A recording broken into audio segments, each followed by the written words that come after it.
What if a little girl, holding a valid first-class ticket, was told she didn't belong simply because of how she looked?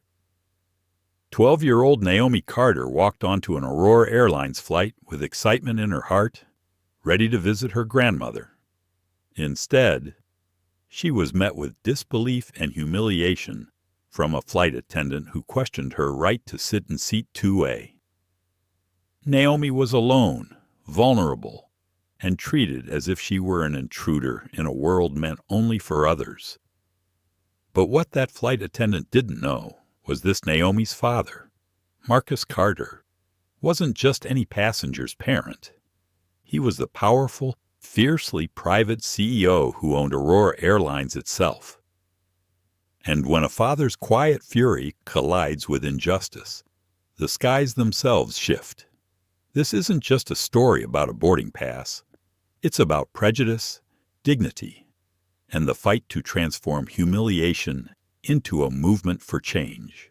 But the question remains, can one act of courage ignite a legacy strong enough to reshape an entire airline, and maybe even more? Stay with us, because the answer will move you. If this story speaks to you, don't forget to like, share, and subscribe. Your support helps us bring more powerful stories to life. The terminal at LaGuardia Airport buzzed like a restless hive. Announcements crackled overhead. Rolling suitcases thudded against tiled floors, and a steady hum of voices rose and fell in waves.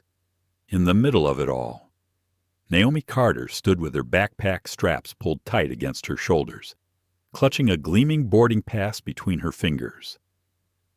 The gold trim of the paper glinted beneath the fluorescent lights, almost daring anyone to question its legitimacy. Seat 2A, first class. She was only 12, but today she felt older. Her father, Marcus Carter, had made sure of it. Remember, Naomi, he had said earlier that morning as he guided her through security. His tone was even, the way it always was, but his eyes softened when he looked at her. You belong wherever your name is written. If it says seat 2A, then that is your place.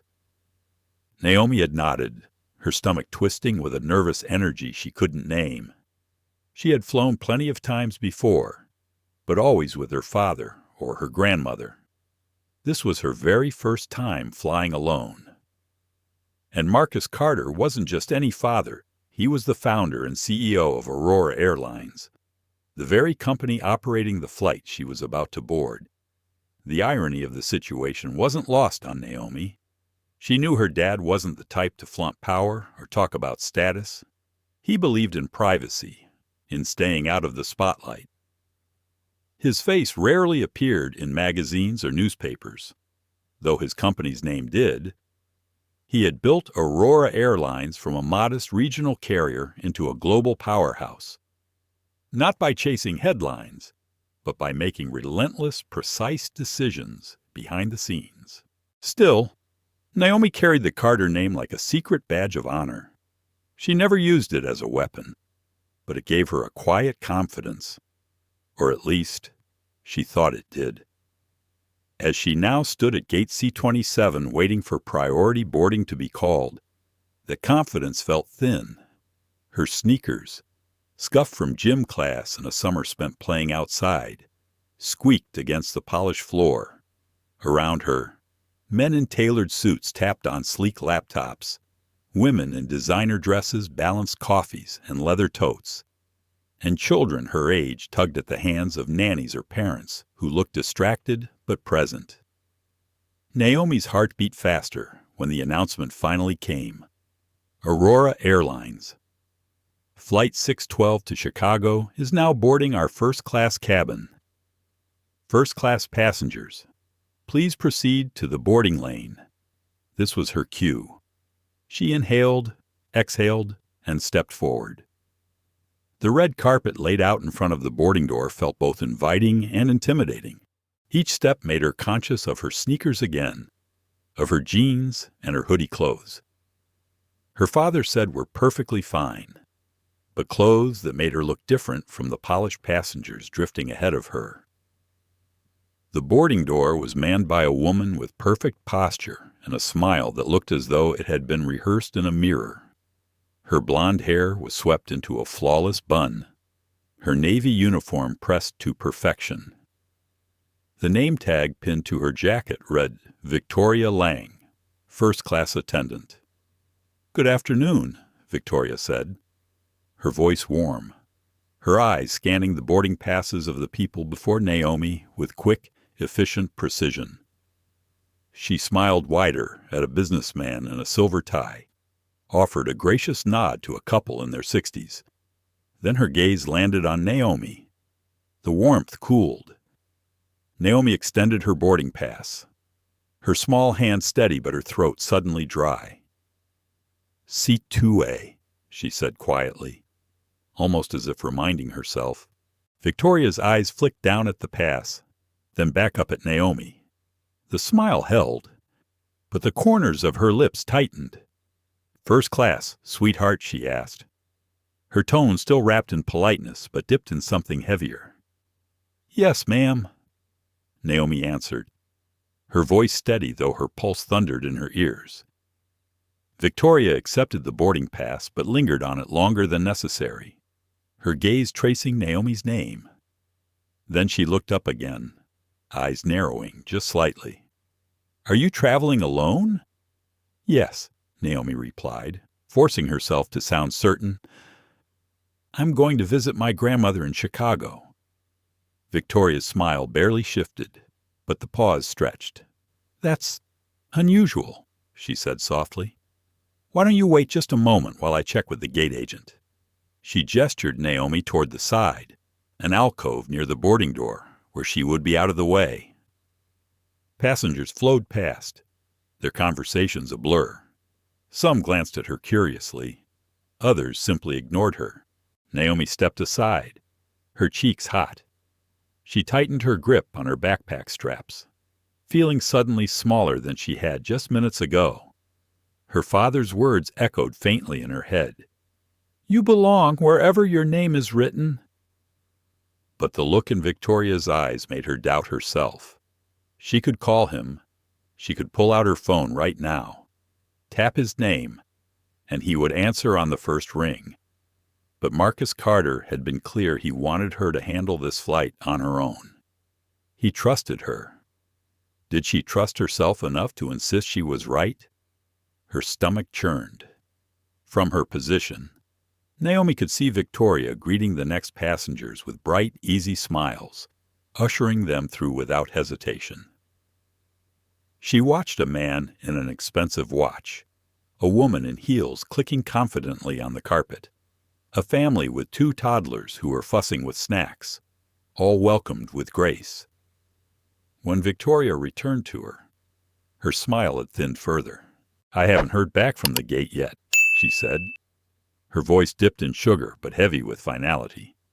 "In the meantime, why don't you head toward the back of the plane? Sometimes seats get reassigned last minute." Naomi blinked. The word struck like cold water. Back of the plane. Economy. Her chest tightened. She knew what her ticket said. She had studied the seat map with her father, tracing with her finger where 2A was located. She had imagined settling into the wide leather seat, the small lamp glowing above, the excitement of pressing the buttons to recline. "No," Naomi said softly at first, then louder. "My seat is 2A. Victoria let out a sigh, almost theatrical. "Sweetheart, I understand you might be confused, but first class is for priority passengers. I think there's been some mistake." Naomi's throat ached. She wasn't confused. She wasn't mistaken. But the words wouldn't come fast enough, and the longer she hesitated, the heavier the silence became. Behind her, a few passengers shuffled impatiently. She could feel their eyes on her, their judgment settling like dust. Her hand shook as she tightened her grip on the golden-edged ticket. This was supposed to be the trip where she proved she could do it alone. where she could make her father proud. But right now, Naomi Carter felt very, very small. The line of first-class passengers thinned as Naomi Carter remained off to the side, her golden-edged ticket still clutched in her hand. She could feel the heat of humiliation rising in her cheeks, the kind of heat that spread until it felt like the whole terminal could see her shame. Around her, voices carried like echoes. Some passengers barely noticed, but a few stole glances. One man raised his eyebrows in a silent question before moving on. Victoria Lang, standing perfectly poised in her Navy uniform, acted as if nothing unusual had happened. Her smile returned for the next businessman who approached, his leather briefcase swinging by his side. She greeted him with charm, wished him a pleasant flight, and waved him forward without hesitation. Then she turned slightly, her eyes flicking back to Naomi with a look that said, "You are still waiting." Naomi swallowed hard. The words pressed against her lips but refused to come out. She wanted to say that her ticket was real, that her father had purchased it for her, that she belonged in seat 2A as much as anyone else walking past her. But the more she hesitated, the more uncertain she felt. It was like standing at the edge of a pool, knowing she could swim, yet frozen by the doubt that maybe she would sink. Her backpack felt heavier. She adjusted the straps and pulled her phone from the small pocket on the front. The screen lit up with her father's number near the top of the contacts list. She hovered her thumb over it. If she called him now, she knew he would answer immediately. But would that prove she could not handle this on her own? Marcus Carter had trusted her. He had told her she was capable. Was she about to fail that test? Victoria leaned closer, lowering her voice to a tone meant only for Naomi. It was polite enough to sound professional, but sharp enough to sting. "Sweetheart, sometimes these things get mixed up. If you just go ahead and sit in economy, we can avoid confusion. I promise you'll still get to Chicago." Naomi's chest tightened. The way Victoria said sweetheart felt less like kindness and more like dismissal. She gripped her ticket tighter until the edge bent slightly. "My seat is 2A, she repeated, her voice trembling but firm. Victoria's eyes flicked with annoyance. "Well, let's not make this more complicated than it needs to be," she said, her voice now carrying a note of warning. Passengers continued to stream past, and Naomi felt as though the ground beneath her was shifting. She wanted to disappear, to vanish into the carpet. But something inside her resisted. A small spark, faint but steady, urged her to stay put. Behind her, a man cleared his throat. He was tall, with silver hair combed neatly back, dressed in a dark suit that fit as if it had been tailored just for him. His presence carried weight, though he did not announce it. His voice, when it came, was calm but firm. "Is there a problem here, Ms.?" Lang Victoria's smile returned instantly, polished and practiced. "Oh, Mr. Coleman, good afternoon. No problem at all. This young lady just seems a little confused about her seat." Naomi turned to look at the man. His expression softened when his eyes met hers. He crouched slightly, lowering himself to her height. "Hello there. What's your name, Naomi?" she whispered. "And what seat are you in?" "Naomi 2A," she answered, holding out her boarding pass like an anchor. Richard Coleman accepted the ticket, his eyes scanning it with precision. He gave a small nod, then straightened and turned his gaze back to Victoria Lang. The warmth in his eyes vanished, replaced by a cool authority. "It says very clearly, Seat 2A, First Class." Victoria's composure faltered for the first time. "Of course, sir. but it just seemed unusual. A young girl traveling alone in first class. I wanted to make sure everything was correct. Unusual, Coleman repeated, his voice carrying a quiet disbelief. Aurora Airlines does not discriminate based on age. A valid ticket is a valid ticket. Escort her to her seat, now. The surrounding air seemed to still. Victoria hesitated for a heartbeat too long before forcing a smile. Of course, Mr. Coleman. My apologies. Naomi, please follow me. Naomi's chest loosened, though a knot of unease remained. She followed Victoria down the red-carpeted aisle into the aircraft. The cabin smelled faintly of leather and citrus polish. Each seat gleamed under the soft lights. Passengers were already settling in, tucking bags into compartments, flipping open laptops, adjusting seat controls. Naomi walked past them with her head held just high enough to mask the embarrassment still burning inside her. Victoria gestured toward the front row. Here we are. Seat 2A. Naomi slid into the wide leather chair. The cushion was cool beneath her, the armrest solid. For a moment, she wanted to sink into the seat and forget everything that had just happened. She wanted to lose herself in the small screen in front of her, or in the safety of closing her eyes until they landed in Chicago. But she could not shake the look on Victoria's face, the way her words had carried that sharp undercurrent. Naomi pressed her fingers against the ticket, now resting in her lap. It felt heavier than before, as though it carried not just her name, but the weight of proof she should never have had to provide. Richard Coleman walked past her row and gave her a reassuring nod. His expression was kind, almost protective. Naomi managed a small smile in return, grateful but still unsettled. She turned back toward the window, staring at the bustle on the tarmac as baggage carts rolled and ground crew waved signals with orange wands.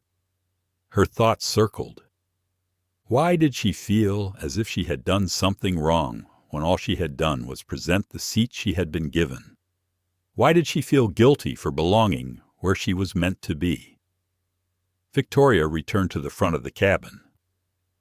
She greeted other passengers warmly, as though nothing had happened. Naomi watched her through the corner of her eye, wondering if anyone else had noticed the difference in tone. The subtle hostility masked by professionalism. The hum of boarding continued. A woman with a pearl necklace settled into the seat across from Naomi. A man with a tablet slid into the row behind her. The air filled with the clinking of overhead bins shutting and the low murmur of passengers claiming their space. Naomi tried to steady her breathing. She thought of her father, his calm eyes, his steady voice. She wondered what he would say if he had seen the exchange. She wondered if she should tell him when she landed, or if that would feel like admitting defeat. Outside, the sun dipped lower, painting streaks of orange across the tarmac. The cabin lights glowed gently, casting a soft haze over the polished surfaces. The flight felt ready to begin. Yet Naomi sat in her seat with a heart that was still racing, her mind caught between relief and hurt. She whispered to herself, so quiet no one could hear, "I belong here." The words felt fragile, but saying them out loud gave them shape. They anchored her in the leather seat, in row 2, in the first-class cabin of the very airline her father had built. Still, the unease lingered, and somewhere deep down, Naomi knew this moment was not over. Naomi Carter sat in seat 2A, her hands folded tightly in her lap. The boarding pass still rested on the armrest beside her, as if she needed to keep it visible in case someone came by to question her again. The hum of the cabin should have been comforting, but her chest felt tight. She had imagined this first flight alone as a small adventure, something she could look back on with pride. Instead, it felt as if she had been placed on trial before she had even taken off. The passengers continued to stream in. Naomi glanced sideways at them, wondering if they had seen what had just happened. A few faces lingered in her mind. The subtle looks of curiosity, the raised eyebrows, the whispers as Victoria Lang directed her aside. To Naomi, it felt as though every eye in the cabin had been on her, waiting for her to fail some invisible test. Victoria moved about the aisle with professional ease.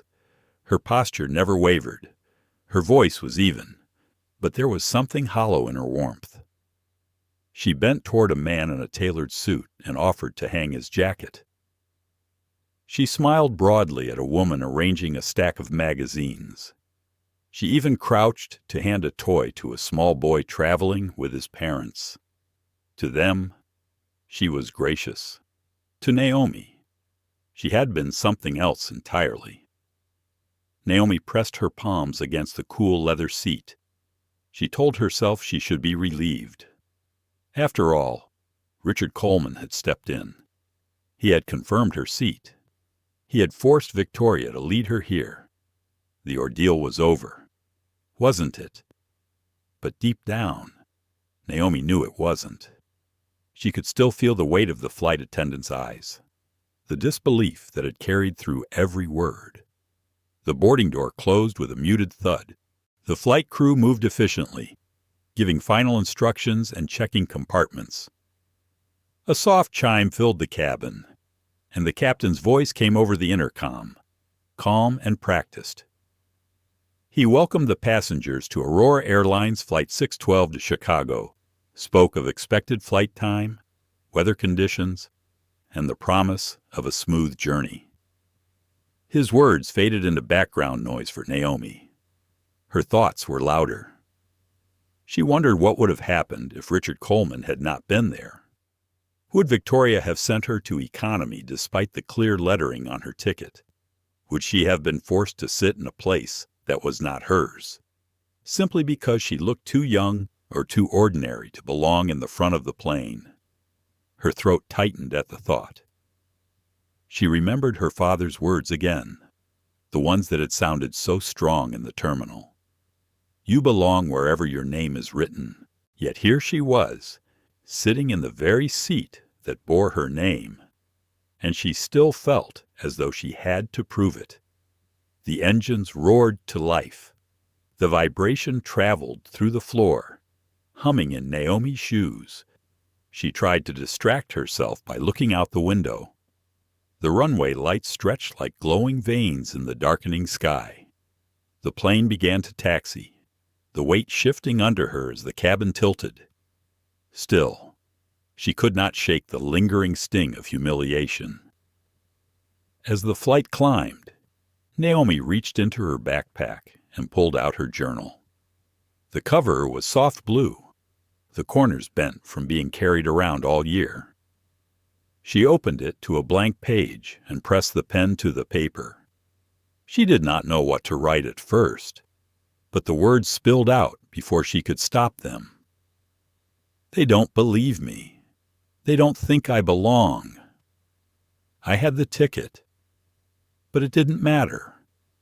Why does it feel like I always have to explain myself? She stopped, staring at the ink. Her chest ached, but writing made it feel a little lighter. She closed the journal and slid it back into her bag. Then she looked at the seat beside her. Empty, quiet, but it felt like it was holding space for someone who should have been there to protect her. Richard Coleman sat a few rows back. Every so often, Naomi caught his gaze. He did not stare, but when their eyes met, he nodded slightly, as though reminding her she was not alone. She appreciated it, even though it did not erase the knot in her stomach. Victoria returned to check on the first-class passengers. Her heels clicked softly on the carpet, her hands folded neatly in front of her. When she reached Naomi's row, her smile flickered briefly before fading into something polite but distant. "Would you like something to drink?" she asked, her tone smooth but flat. Naomi shook her head. Her voice felt stuck in her throat. Victoria lingered for a moment, as if expecting a different answer. Then she moved on, her smile broadening again for the passenger behind Naomi. Naomi exhaled slowly, her small fist clenched in her lap. She wanted to believe that once the flight ended, she could forget this. But deep inside, she knew she would remember it forever. Halfway through the flight, the cabin lights dimmed and soft music played overhead. Passengers leaned back in their seats, some already asleep. Naomi tried to rest too, but her mind kept circling. She thought about calling her father once they landed, about how she would explain what had happened.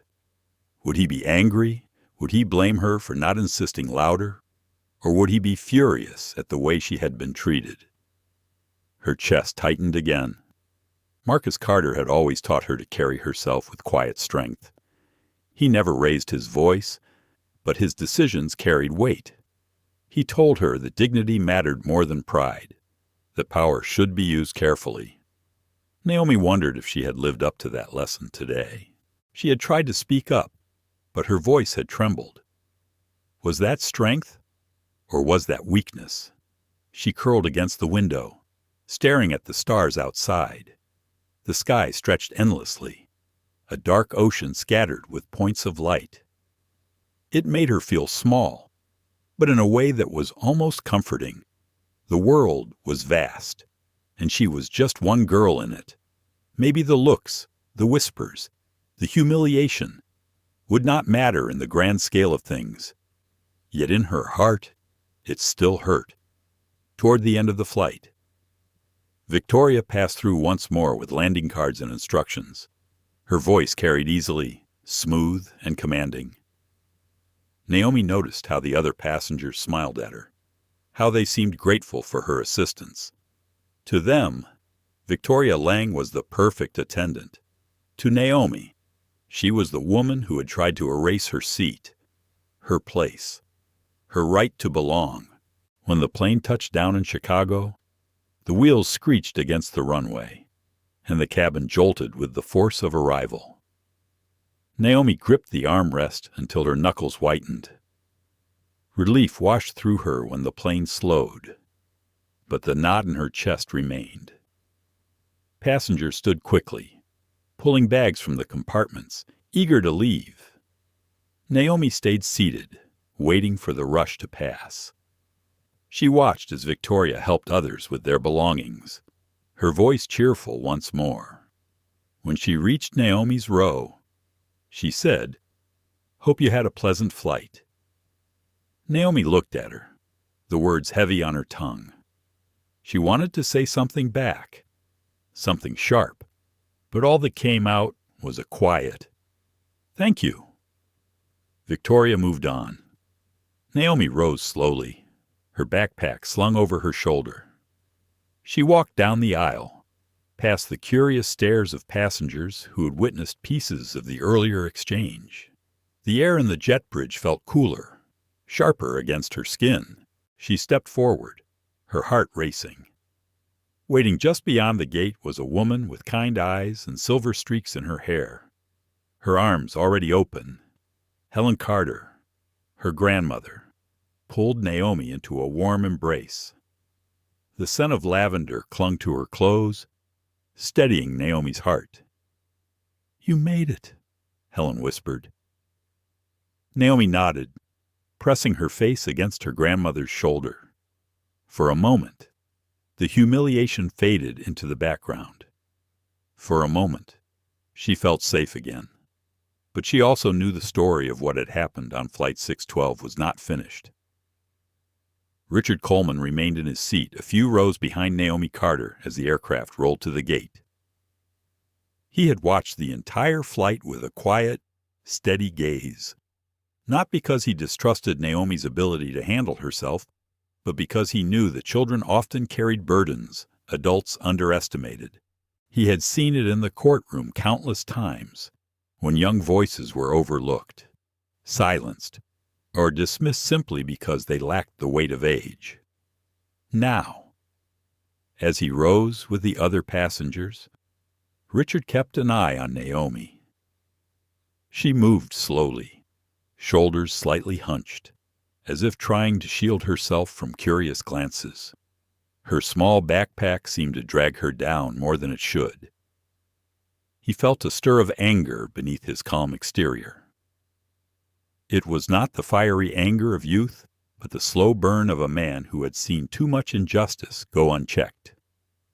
Victoria Lang stood at the door of the cabin, thanking passengers with her polished smile.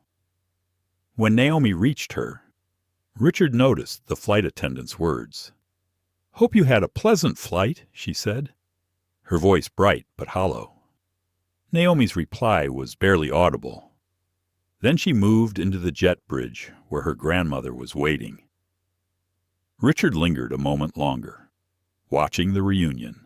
Helen Carter embraced her granddaughter with the kind of love that softened every line in her face. Naomi clung to her as though releasing the weight she had carried since boarding. Richard's chest tightened. That embrace was what every child deserved. He stepped forward. "Mrs. Carter," he said gently. Helen looked up, recognizing him instantly.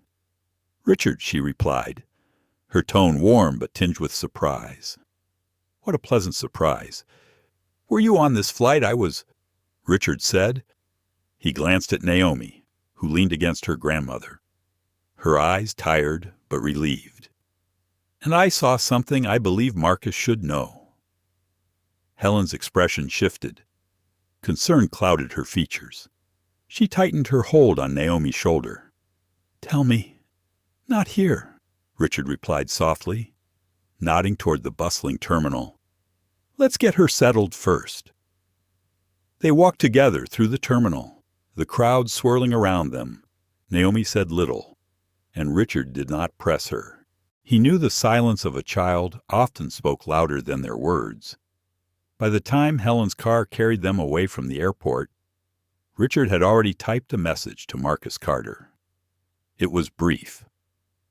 As his messages always were, Naomi is safe.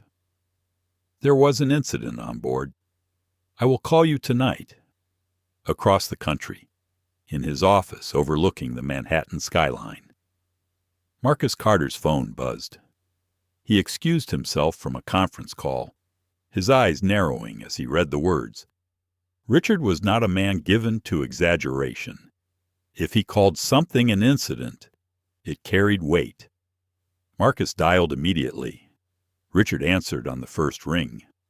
"Tell me," Marcus said, his voice low, controlled. Richard recounted everything he had seen.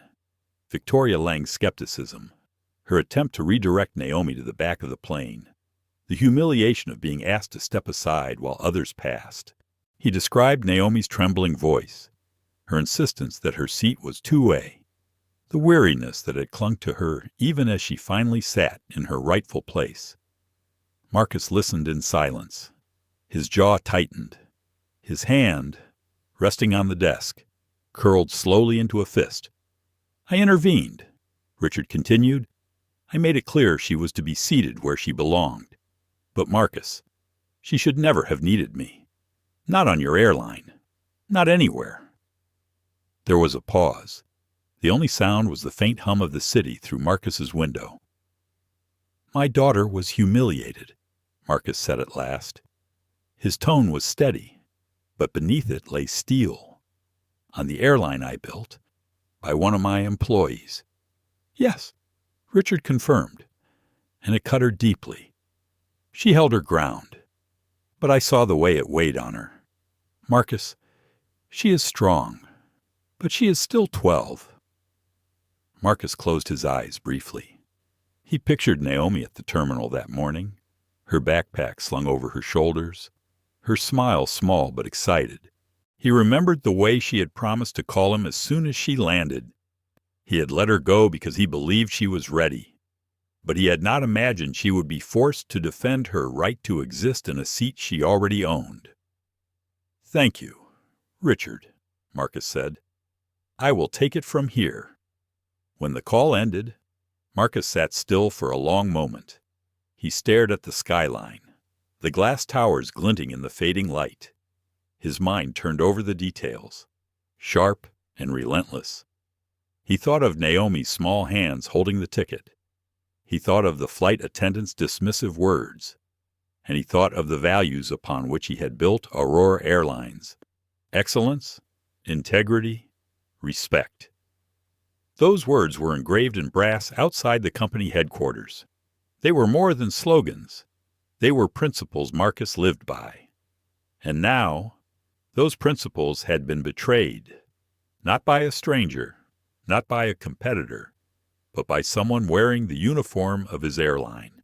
He opened his secure laptop and typed a message to his executive assistant. Eleanor Price was efficient, loyal, and discreet. She had been with him for over a decade, and Marcus trusted her completely. Eleanor, he wrote, pull the personnel file for a flight attendant named Victoria Lang. She worked Flight 612 to Chicago today. I want her employment history, performance reviews, any complaints. Have it on my desk within the hour. He pressed send. Then he leaned back in his chair, his face calm, but his eyes burning. For Marcus Carter, this was no longer about a single incident. It was about a breach of principle. His daughter had been treated with disdain not because of her ticket, but because of assumptions. And if it could happen to Naomi, it could happen to anyone. At that very moment, Naomi sat curled in her grandmother's living room, sipping hot cocoa from a ceramic mug. Helen stroked her hair gently, listening as Naomi recounted the ordeal in halting sentences. She didn't believe me, Naomi whispered. She told me to go to the back. She made everyone look at me like I was in the wrong. Helen's heart ached. She hugged her granddaughter tighter. You were not wrong. Naomi, never forget that. Naomi nodded, but her eyes were distant. She wondered if she should tell her father. She knew he would be angry, but she also feared disappointing him. She worried he might think she had not been strong enough. Her grandmother sensed the doubt. Your father will want to know, Helen said softly, not because he will be angry at you, but because he will be proud you stood your ground. He raised you to do that. Naomi. Naomi swallowed hard. She hoped her grandmother was right. Back in Manhattan, Marcus's phone chimed again. A new message from Eleanor appeared on the screen. Personnel file ready. No prior incidents. Strong performance reviews. Marcus studied the words. His expression hardened. This was not a case of an employee with a long history of problems. This was something deeper, something that revealed itself only when she thought no one would notice. He stood, straightened his tie, and looked out the window once more. His daughter had been dismissed, humiliated, made to feel like she did not belong. And now, the reckoning would begin. Marcus Carter was known throughout the aviation industry as a man of control. In boardrooms, he was the steady presence who never raised his voice, but whose words carried the weight of command.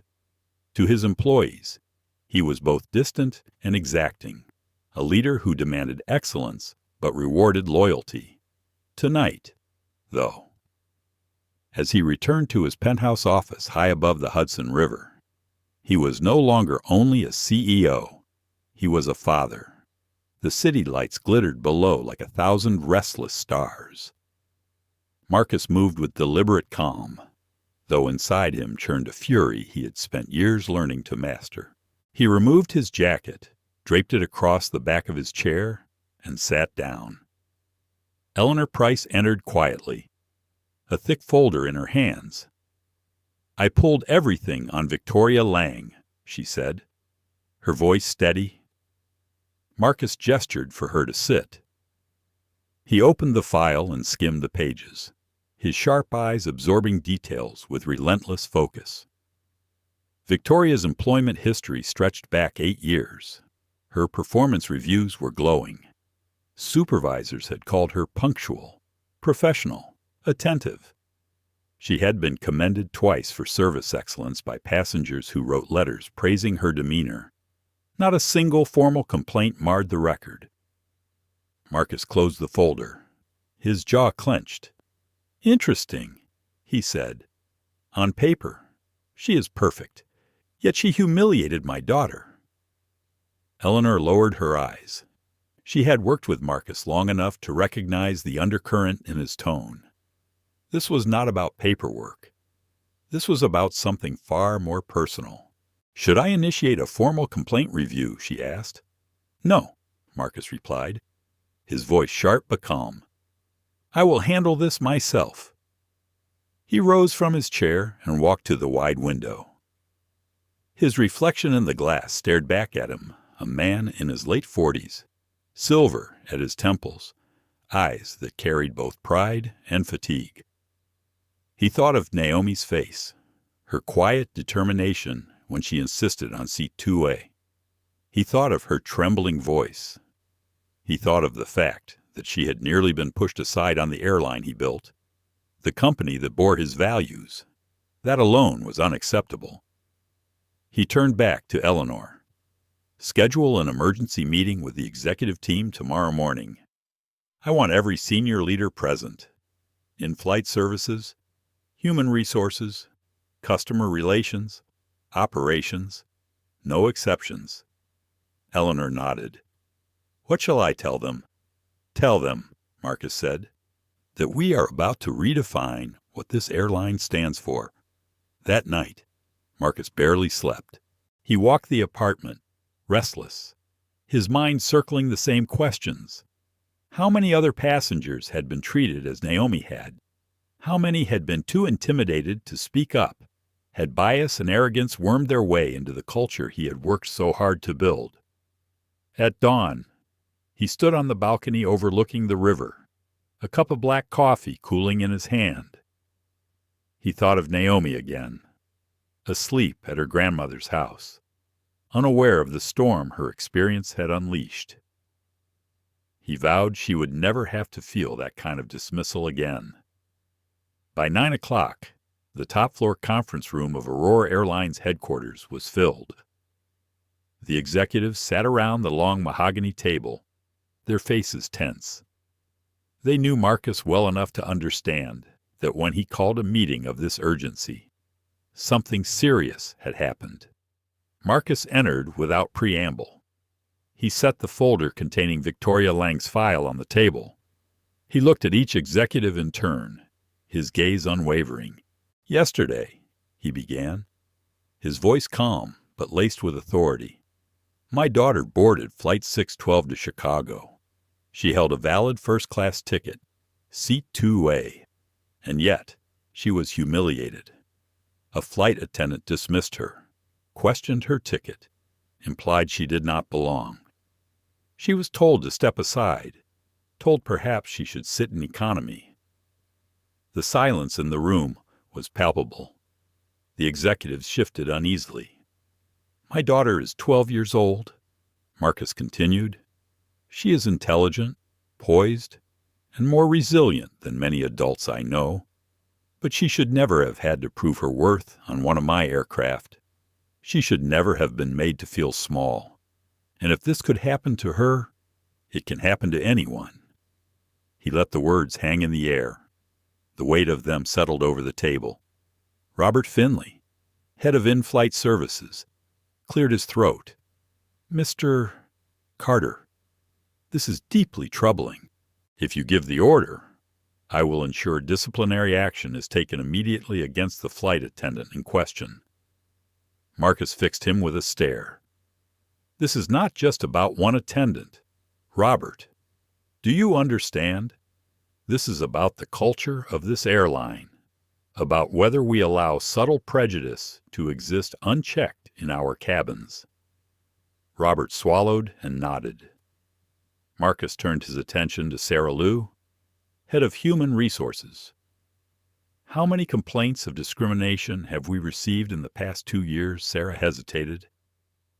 I will need to pull the numbers to be certain, but I believe— Pull them, Marcus interrupted, his voice quiet but cutting. And I want every detail, every case, every resolution. No more sweeping under the rug. Sarah nodded quickly, scribbling notes. This incident will not be treated as an isolated mistake, Marcus said. It is a signal, a warning that our standards are not as strong as we claim, and I will not allow Aurora Airlines to become another company that hides behind slogans while passengers suffer indignities. The room was silent again. The executives could feel the storm beneath Marcus's calm. I want a complete overhaul of training, Marcus continued. Not superficial workshops. Real instruction on unconscious bias, cultural sensitivity, de-escalation.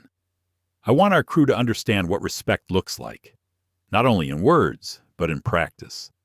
And I want a system where any passenger, any employee, can report discrimination without fear of retaliation.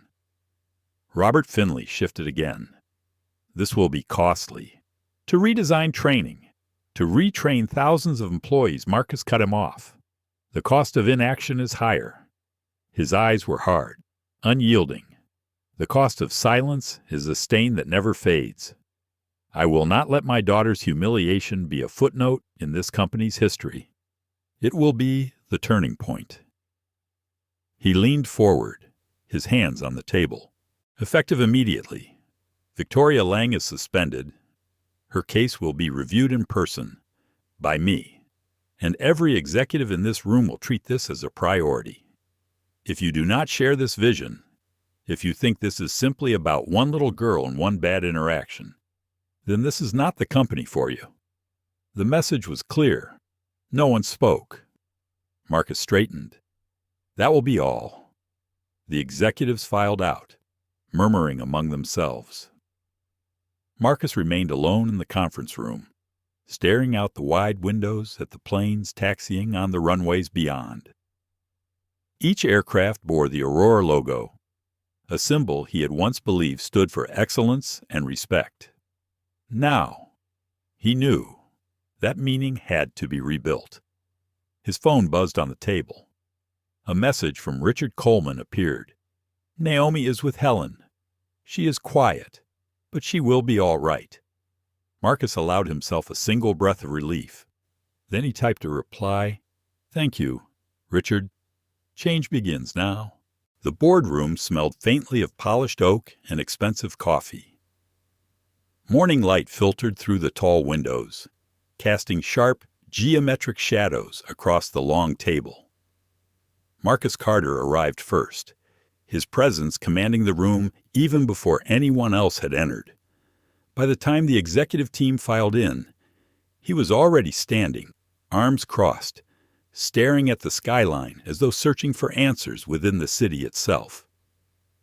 Eleanor Price took a seat near him, her tablet open and notes ready. She had prepared, as always, but even she felt the weight of the moment. Every member of the leadership team had been summoned on short notice, and whispers of curiosity and unease had followed them into the room. Marcus finally turned to face them. His gaze swept the room, resting on each person with measured intensity. We have a problem, he said quietly, but the quiet carried a gravity that silenced any murmur. One of our passengers was treated in a way that is unacceptable. This passenger is my daughter. A ripple of shock passed through the room. Some executives stiffened. Others pressed their lips together, realizing that the situation was personal and the stakes far beyond a simple customer complaint. Marcus continued, his voice calm but edged with something deeper. The flight attendant involved is Victoria Lang. On Flight 417, she denied my daughter proper access to her seat in first class. She questioned her right to be there, belittled her, and embarrassed her in front of other passengers. I want to know exactly how this could happen. Eleanor spoke first, carefully choosing her words. Marcus, Victoria Lang has an impeccable record. Her evaluations are excellent. There have been no prior complaints regarding her professionalism. Marcus's eyes narrowed slightly. And yet, there is the evidence of a human failing. Documentation does not capture arrogance, ignorance, or bias. These are qualities that can fester even in the best of employees if left unchecked. I want to know why Victoria felt entitled to question my daughter. One of the senior managers, Thomas Green, cleared his throat. He was responsible for in-flight operations and usually exuded calm efficiency. Sir, our training programs emphasize customer service and equality. We have protocols to handle all passengers, including minors traveling alone. If these protocols were not followed, it would suggest an isolated incident rather than a systemic failure. Marcus took a slow step toward the table. Isolated, he echoed. An isolated incident in which my daughter is humiliated is enough for me. I do not tolerate negligence in this company. I built this airline on principles of fairness, respect, and integrity. Every employee must embody these principles, not just know them in theory. The executives shifted uneasily. They had never seen Marcus so direct, so unyielding. It was one thing to enforce standards when the company's profits or public image were at stake. It was another when it was his child, someone he loved, someone whose dignity had been compromised. A junior HR manager, Maria Lopez, spoke hesitantly. Sir, if I may, there is a matter of procedure. Typically, a formal review must be initiated, allowing the employee in question to respond to allegations before any decisions are made. Immediate action could be viewed as prejudicial. Marcus's jaw tightened, but he nodded, acknowledging her point. I understand procedure, he said, but procedure does not excuse moral failure. Victoria Lang will have her chance to respond. But understand this, she will be held accountable. This is about culture, values, and the treatment of every person who flies with this airline. A silence filled the room. The executives were accustomed to quarterly reviews, strategic discussions, financial forecasts, but never a session that cut so sharply into the moral fabric of their company. Marcus moved toward the window again, looking out over the city. We have tolerated subtle forms of arrogance for too long. How many passengers have felt belittled or dismissed quietly, too afraid to complain? How many employees have perpetuated biases because they believed no one would notice? I will no longer allow it. Eleanor leaned slightly toward him. Marcus, what is your expectation for the outcome of this meeting? Marcus turned, eyes sharp. I expect honesty, accountability, and immediate corrective measures. I want every department to review their policies and training programs. We will implement mandatory sensitivity and inclusion workshops for all in-flight staff. We will conduct interviews with passengers, even anonymized feedback if necessary, to ensure no one else suffers as my daughter did. The room seemed to grow heavier with every word. No one dared speak for several moments, each executive processing the gravity of Marcus's resolve. Then Thomas Green spoke again, more cautiously this time. Sir, implementing those changes will take time, resources, and careful planning. Are you suggesting immediate disciplinary action for Victoria Lang as well? Marcus's voice was calm, but uncompromising. Yes. She will be placed on administrative leave pending a full investigation. This is not about vengeance. It is about sending a clear message that our company does not tolerate discrimination in any form. Every action, every decision she made on that flight will be reviewed, and I will see that my daughter's experience leads to permanent change. Maria Lopez scribbled notes rapidly, Realizing that this moment would define the trajectory of the company's culture for years to come, she sensed that Marcus Carter was not acting out of anger alone, though there was plenty of it simmering beneath the surface. He was acting out of principle, and his principle was intertwined with the personal and the profound. The conversation turned then to logistics. Who would conduct the investigation? How would passengers be interviewed? What steps would ensure transparency without compromising privacy? Every question was met with meticulous answers. Every answer weighed against the backdrop of Marcus's firm expectations. Finally, Marcus allowed himself a moment of reflection. He thought of Naomi, her small frame, her quiet strength. He remembered the way she had held herself despite Victoria Lang's dismissive attitude, the courage in her eyes even when confronted with public humiliation. It filled him with both pride and urgency. "This will be a turning point," Marcus said softly, but with unmistakable certainty. "I do not want this incident forgotten. I want it remembered as the moment we chose integrity over convenience, fairness over complacency, and justice over fear. We are not just an airline, we are a community, and we will act like one." The executives nodded solemnly. They had felt the weight of leadership before, but never so personally. Marcus's vision was no longer abstract. It was tangible, anchored in a real event that demanded immediate action and deep reflection. By the time the meeting adjourned, Marcus had already drafted an outline for the investigation, assigned teams, and instructed Eleanor to prepare a briefing for the press if necessary. This was not a typical crisis. It was a personal reckoning that would ripple through every level of Global Sky Airways. As the executives left, Marcus remained in the room, staring out at the skyline. He allowed himself a quiet moment to imagine the confrontation with Victoria Lang. He pictured her entering the office, polite yet defensive, unaware that she was about to face more than just disciplinary action. She was about to confront a man who would challenge her assumptions, her biases, and her understanding of professionalism. Marcus knew the confrontation would be uncomfortable.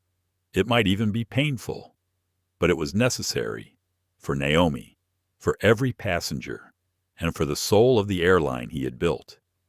He closed his eyes briefly, taking a deep breath. A father, a CEO, a man who carried the weight of both. In the silence of the boardroom, he made a silent promise. No child, no passenger, would ever feel dismissed on his watch. Victoria Lang had always thought of herself as a professional.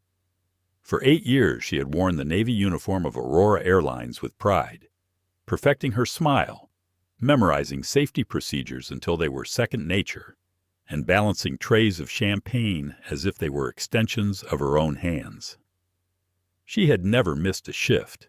She had never been written up. Colleagues often described her as efficient, composed, and reliable. That morning, though, when she opened her company email and saw the subject line with her name highlighted, her stomach clenched. Administrative leave pending review. It read. She sat frozen at her kitchen table, the screen's glow reflecting against her pale face. For a long moment she could not breathe. Her first instinct was denial. There had to be a mistake. She opened the message and read every line twice. She had been placed on immediate leave following a passenger incident on Flight 417. She was not to report to work until further notice. A review meeting with the CEO himself had been scheduled for the following week. Her pulse quickened. The CEO, Marcus Carter.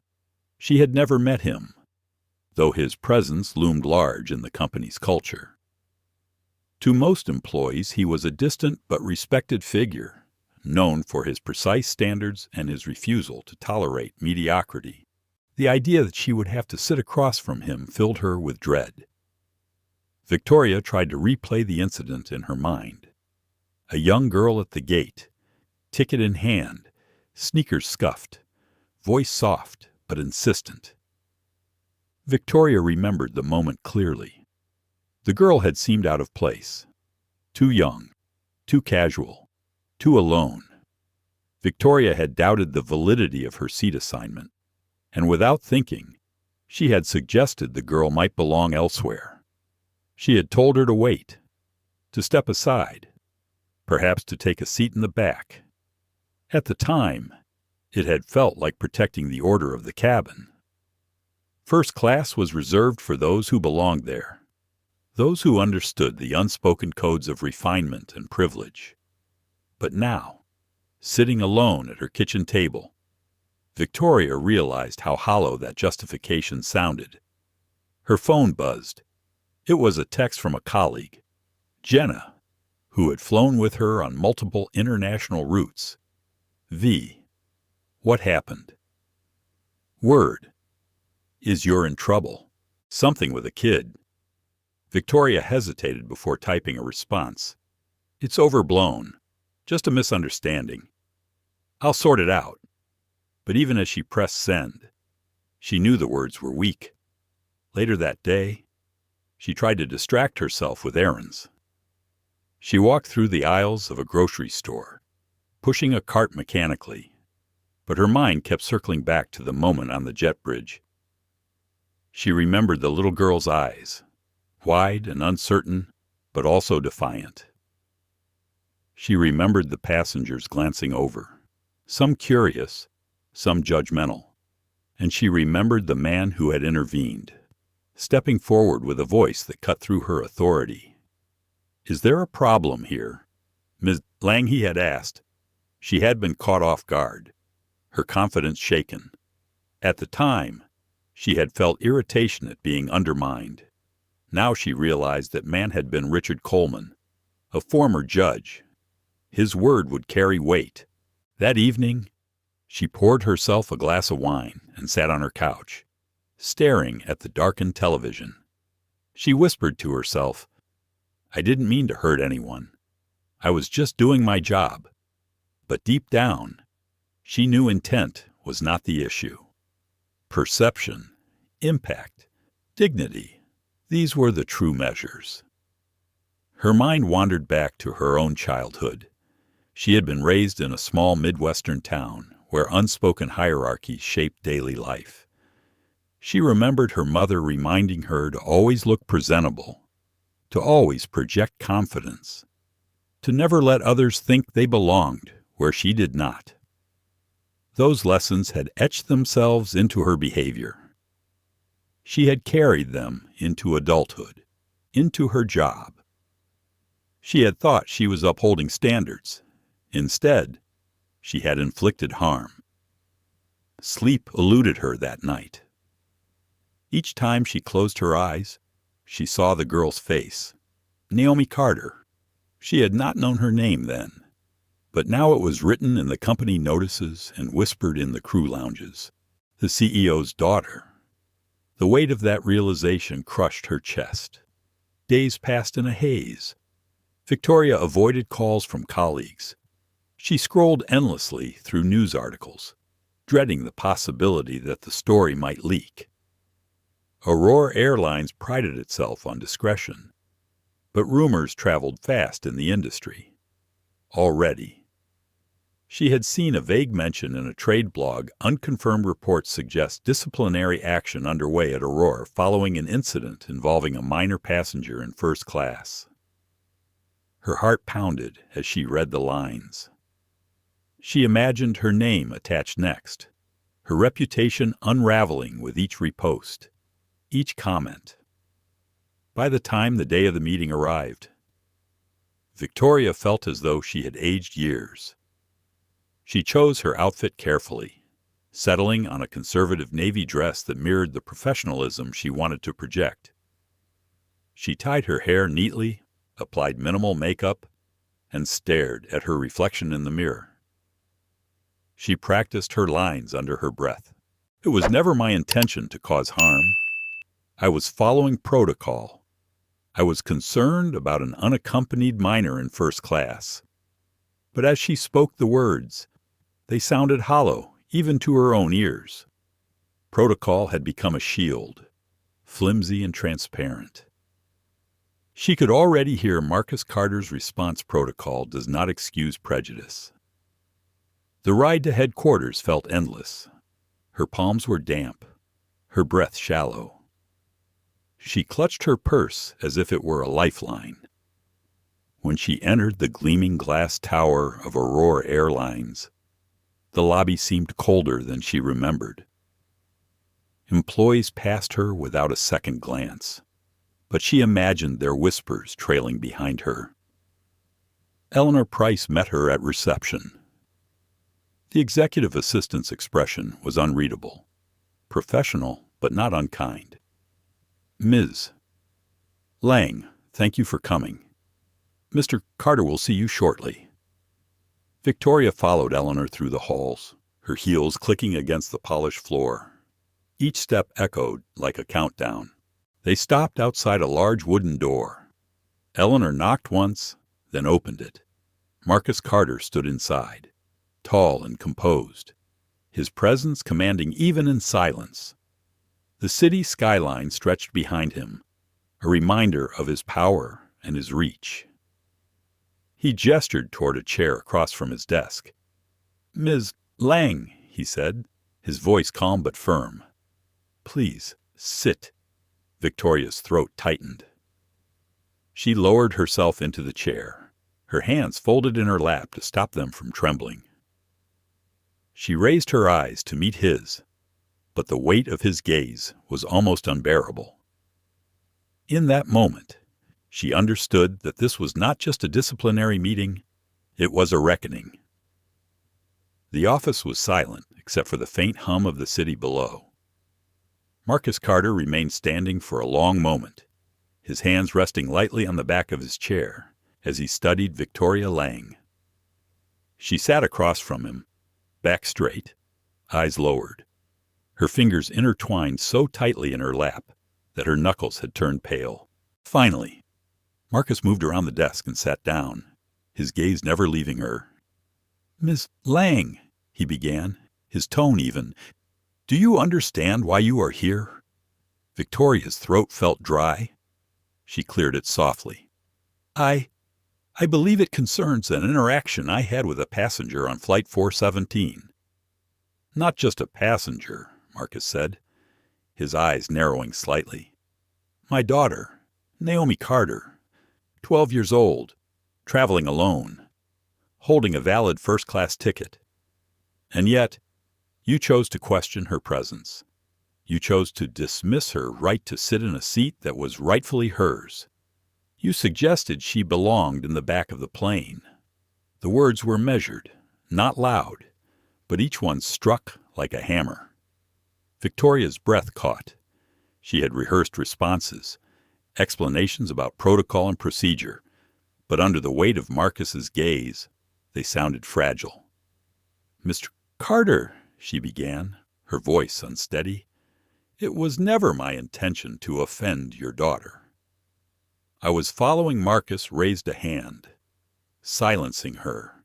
"Do not speak to me of intention. I am not interested in excuses. I am interested in actions. You took a child, a paying passenger, and you made her feel as though she did not belong. That is not protocol. That is prejudice." The word hit her like a slap. Prejudice. She flinched, her carefully constructed wall of professionalism beginning to crumble. She faltered. "I thought she might be confused. She seemed young, unaccompanied. First-class passengers usually, they look a certain way." I just wanted to make sure. Marcus leaned forward, his eyes sharp. "A certain way," he repeated. "What way would that be? Ms.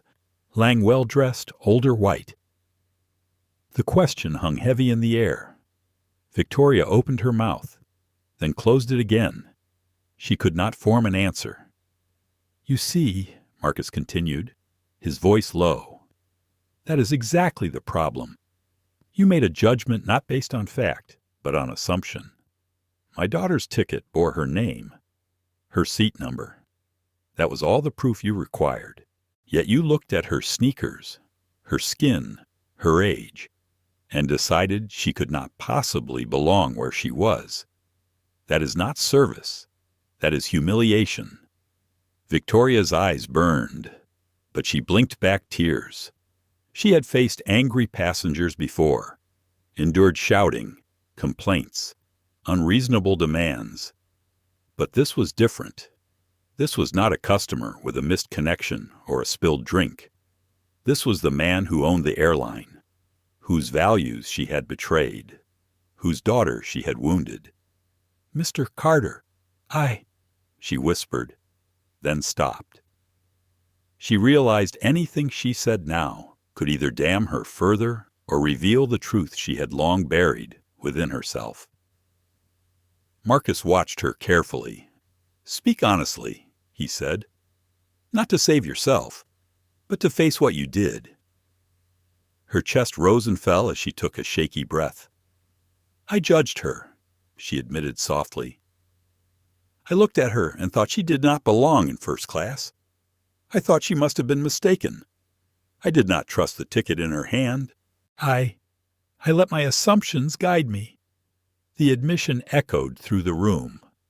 For the first time since she had entered, Marcus leaned back slightly in his chair. "Do you realize," he asked quietly, "what effect your actions had on her, a child who was already nervous about flying alone?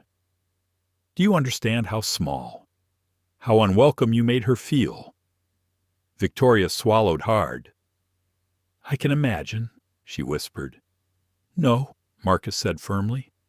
"You cannot imagine. You do not know what it is to grow up constantly questioned, constantly measured against standards you did not set.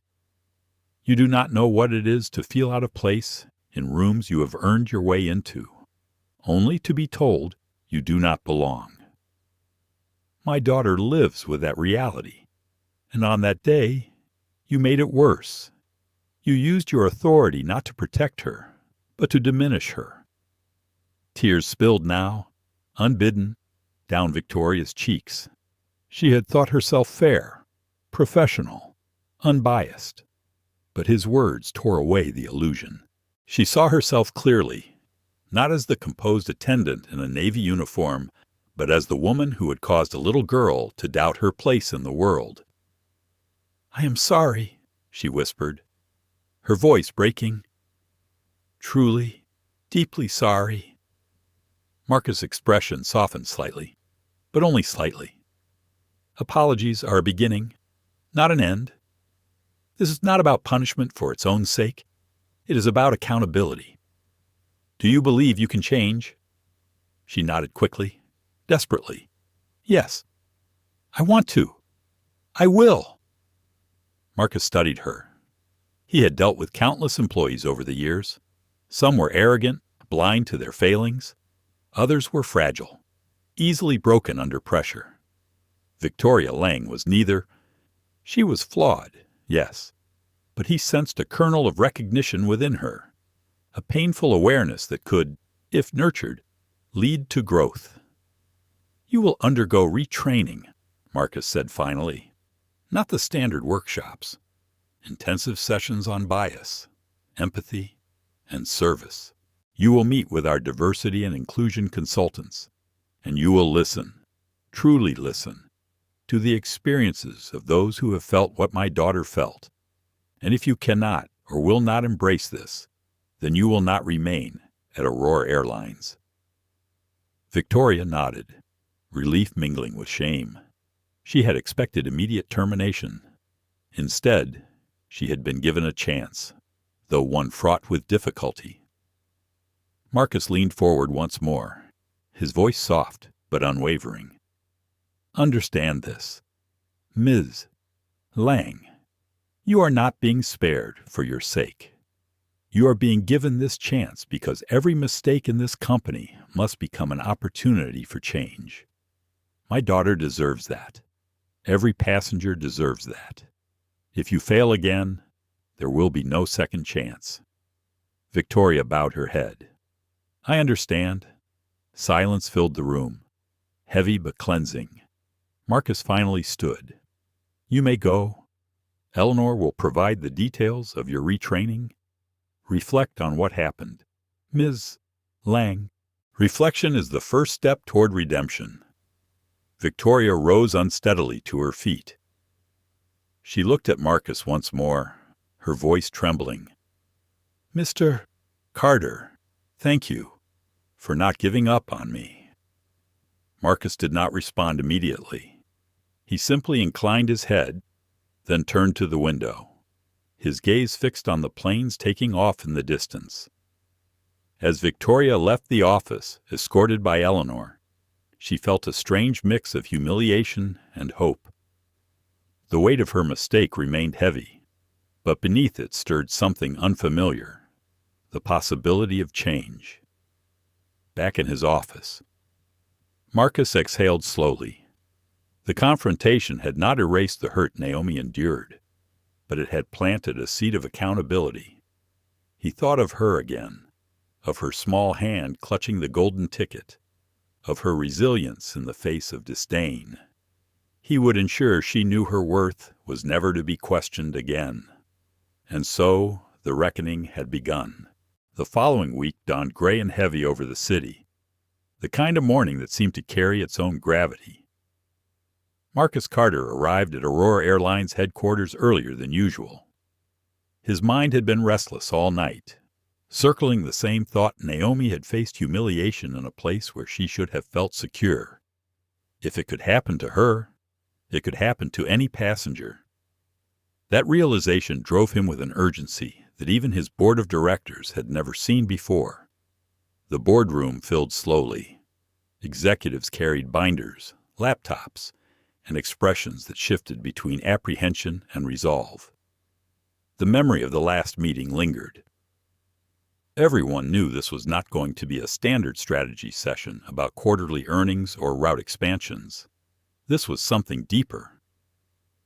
Marcus stood at the head of the table, his presence commanding immediate silence. He did not speak right away. Instead, he let his gaze sweep across each face, ensuring they felt the weight of his expectation. When he finally spoke, his words were deliberate. "We are at a crossroads," he began.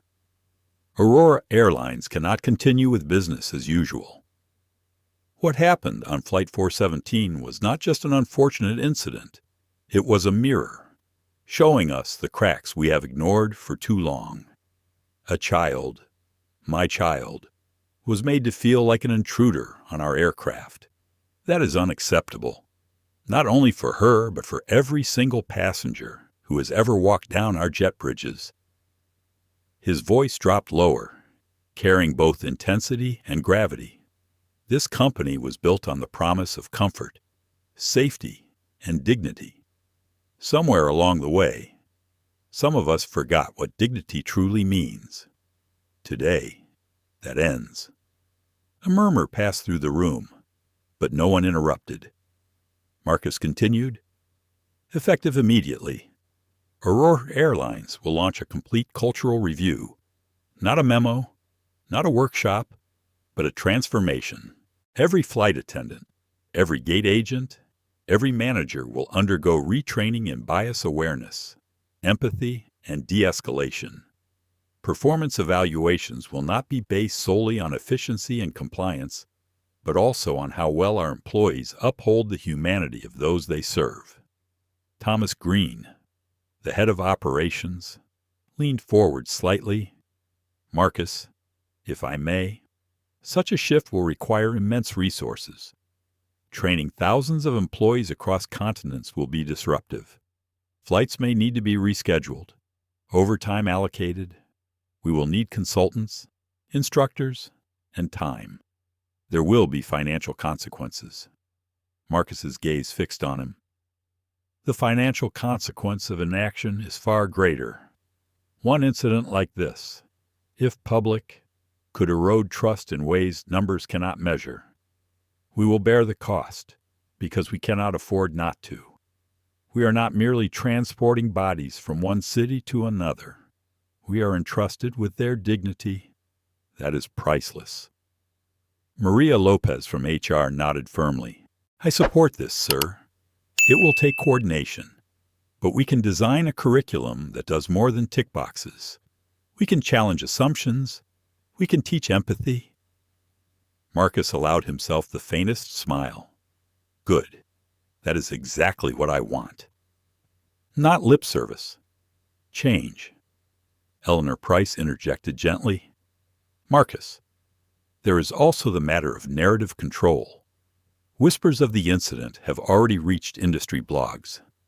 If we remain silent, we risk others defining the story for us. But if we address it head-on, transparently, we can control the message. The room stiffened. Public acknowledgement would mean admitting fault. It would mean exposing the inner workings of a company that had always projected perfection. Marcus leaned forward, his palms resting on the polished surface of the table. I am prepared to speak publicly if necessary, not with excuses, but with accountability. If we want passengers to trust us, we must earn it, not just with our service, but with our honesty. The executives exchanged uneasy glances. Marcus's approach was unorthodox, risky even, but it was undeniably authentic. Later that day, he called a smaller meeting with the communications team. Sarah Nolan, head of public relations, presented carefully drafted statements, each one sanitized and polished. We can issue this as a press release, she suggested, sliding the papers across the table. It acknowledges the situation without drawing unnecessary attention. We emphasize our commitment to continuous improvement. Marcus read the statement silently. The words were professional, sterile, safe. He set the paper down and shook his head. This says nothing. This protects us, but does not serve the truth. Rewrite it. Make it human. Acknowledge that a child was wronged on our watch. Acknowledge that we are taking immediate action to ensure it never happens again. People do not need perfection. They need sincerity. Sarah hesitated. Sir, that kind of statement could spark further media scrutiny. Let it, Marcus replied firmly. If we cannot withstand scrutiny, we do not deserve loyalty. The communications team scribbled notes, the weight of his conviction reshaping their entire approach. Meanwhile, across the industry, rumors swirled. At a hotel bar in Chicago, flight attendants from a rival airline whispered over cocktails. Did you hear Aurora grounded one of their top attendants? Word is she embarrassed the CEO's daughter. Impossible, another said, laughing. No one would be that reckless. But the rumor spread anyway, moving from lounges to online forums, from casual chatter to speculative articles. The story grew in the telling, each retelling layering details that may or may not have been true. Some said the attendant had screamed. Others claimed Naomi had been denied boarding altogether. By the time a travel blogger published a piece titled "Trouble in the Skies, Aurora Airlines Faces Bias Scandal," the whispers had become a storm. Marcus read the article late one night, seated in his study with a glass of water untouched beside him. The words were speculative, sometimes inaccurate, but the heart of the matter was correct. Something had gone wrong, and the airline was now under scrutiny. He closed his laptop and leaned back, staring at the ceiling. He felt the dual weight of his roles pressing down on him. A father, furious at the hurt inflicted on his daughter. A CEO, determined to transform a company from the inside out. Both roles demanded action. Both demanded he keep moving forward.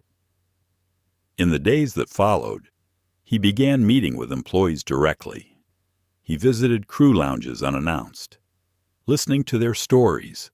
Some spoke of passengers who treated them cruelly, others of managers who valued punctuality over compassion.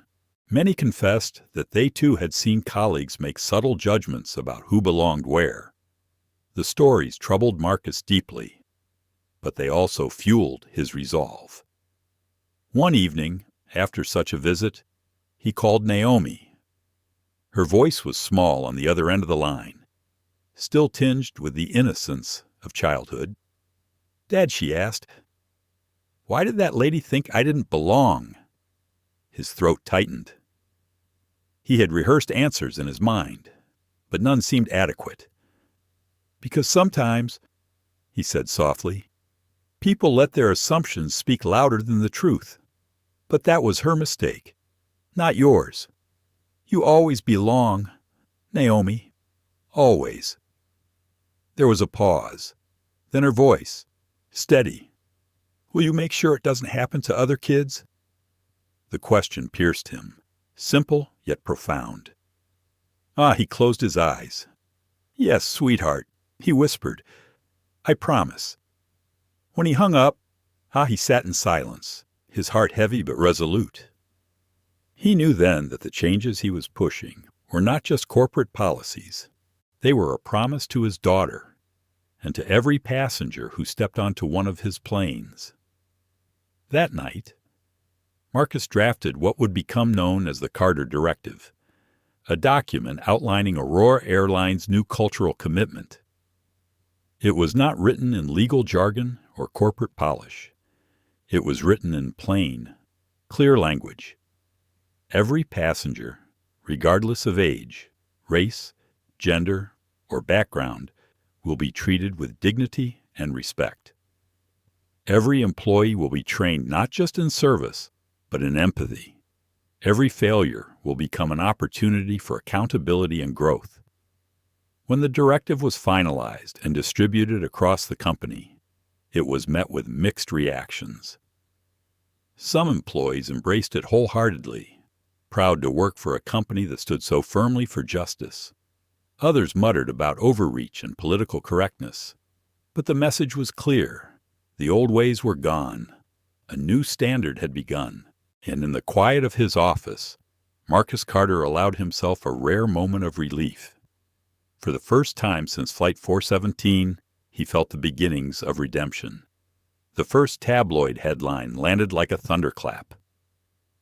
It blared across newsstands and online feeds in bold red letters, "Aurora Airlines CEO's daughter sparks scandal in first-class showdown." The article beneath it was less journalism than theater. Naomi Carter was painted not as a 12-year-old flying nervously alone, but as an entitled heiress, brandishing her father's name to intimidate staff. Victoria Lang, the piece claimed, had been a loyal attendant merely enforcing protocol, unjustly punished to satisfy the CEO's ego. By midday, the story had been picked up by larger outlets. Morning talk shows debated it. Pundits framed it as another example of corporate overreach, and social media caught fire with hashtags that trended worldwide. Some voices demanded accountability from Aurora Airlines for mistreating an employee. Others accused Marcus Carter of nepotism. Few paused to consider the truth. Marcus sat in his office, reading the articles with an unflinching expression. Around him, his communications team buzzed with panic. Screens displayed scrolling tweets, angry blog posts, and heated panel discussions. Every voice seemed louder than the last, all competing to control the narrative. Sarah Nolan, head of PR, stood at his desk with a tablet in hand. Her voice was tense. "Sir, the story has spiraled. We've already had cancellations on several routes. Stock is slipping. Sponsors are nervous. The board is demanding a response." Marcus leaned back in his chair, steepling his fingers. "And what response are they suggesting?" "A carefully crafted statement," Sarah said quickly. "Something that minimizes the incident. We emphasize that the matter is under review, that Aurora remains committed to fairness. We keep it vague. Buy time until the storm passes." Marcus's eyes hardened. The storm will not pass. Silence allows others to define us. I will not let half-truths and lies rewrite what happened. We will face this head-on. Eleanor Price, his trusted assistant, spoke gently but firmly from her place near the door. You mean speaking directly on record? Yes, Marcus said. He stood and walked to the window, looking out at the city skyline. Not a press release, not an anonymous source. Me, Liv. I will speak the truth in my own words. Sarah paled. Sir, that is incredibly risky. Live interviews can go wrong. One misstep, one phrase taken out of context, and it will fuel the fire. Marcus turned back, his gaze unwavering. The fire is already burning. The only way to fight it is with light. Arrange an interview, not with a tabloid, with someone respected, someone who asks hard questions. After a long pause, Sarah nodded reluctantly. I know just the person. Rachel Adams, National Network. She's tough, but fair. If you're serious about this, she won't hold back. Good, Marcus said simply. Set it up. That night, Naomi sat curled up on the living room sofa at home, the television flickering with commentators dissecting the scandal. She clutched a pillow to her chest, her face pale. When Marcus came in, she looked up, her eyes wide. Dad, she whispered, people think I did something wrong. They're saying I lied, that I acted spoiled. I didn't, but they don't believe me. Marcus's chest tightened. He sat beside her, resting a reassuring hand on her shoulder. You did nothing wrong. Naomi, this is what happens when people would rather tell a story that sells than a story that's true. But I promise you, the truth will be heard. Naomi studied his face for a long moment. Will you tell them? Yes, he said softly. I will tell them everything. 3 days later, the interview was set. The entire company buzzed with anticipation and anxiety. Employees gathered in break rooms, their eyes fixed on televisions. Pilots tuned in from layovers. Flight attendants streamed it on their phones between boarding calls. The board of directors sat stiffly in the front row of the studio, bracing for whatever storm Marcus might unleash.